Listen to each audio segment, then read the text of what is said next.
என்னடா இன்னைக்கு கிச்சன்ல இருக்கீங்க? இன்னைக்கு சட்னி செய்ய போறோம். இன்னைக்கு ஒரு சட்னியா? ஆமா. என்ன சட்னி இன்னைக்கு? லிங்கையா சட்னி. சொல்லு. லிங்கையா சட்னியா? ஆமா. சரி, இன்னைக்கு நாங்க வீடியோ எடுத்துக்கிறோம். எடுத்துக்கோங்க. ஒரு கப் கடலை பருப்பு. ஓகே. நிலக்கடலை பருப்பு. ஓகே. இத நல்லா ரோஸ்ட் பண்ணனும். ஓகே. குட்டி செஃப் கோலார் சட்னி நல்லா இருந்துச்சா கேளு. நல்லா இருந்துச்சா? லைக் பண்ணுங்க சொல்லு. சரி, இங்க என்னமோ பொருள் எல்லாம் வச்சிருக்கீங்க. இதெல்லாம் சட்னிக்கு தேவையான பொருட்கள் தான். இப்போதைக்கு ஒரு புளி ஒரு ரவுண்ட் அளவுக்கு எடுத்து அது ஊற போடணும். கருவேப்பிலையா? வா வச்சுக்கோ. கேச்சு, இது என்னது? என்னது? கார்லிக்கா? அடி அழகிடி. என்னடா ஃபீலிங்ஸா?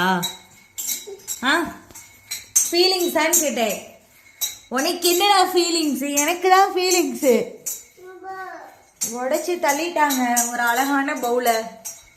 கேச்சம்மா, ஏன் இப்படி பண்ண? பண்ணியாச்சா? ரோஸ்ட் பண்ணியாச்சு. ஆயில் கொஞ்சம். ஓகே. இங்க கார்லிக் இருக்கு. கொஞ்சம் கார்லிக் அதை வந்து ரோஸ்ட் பண்ணணும் நல்லா. ரோஸ்ட் ஆயிடுச்சா? ரோஸ்ட் ஆயிடுச்சு. Next step. அந்த ரோஸ்ட் பண்ண கடலை பருப்பு அப்படியே இதுல போடலாம். ஓகே. போட்டுட்டு லைட்டா ஒரு வதக்கிட்டு. ஓகே. கூப்பிடுறாங்க. சொல்லுங்க. மிளகாத்தூள்.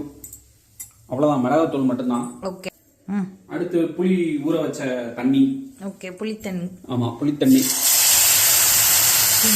புகமண்டலம் ஆகுது. அப்படியே பச்சை வாசனை, புளியோட பச்சை வாசனை போற வரைக்கும் வதக்கிட்டு இந்த சட்னிக்கு தேவையான சால்ட். ஓகே. சட்னி அரைச்சாச்சு. ஓகே. கடுகு. கடுகு. ஓகே. கருவேப்பிலை. 2 ஸ்பூன் உளுந்தம்பருப்பு போட்டு அதை நல்லா ரோஸ்ட் பண்ணணும்.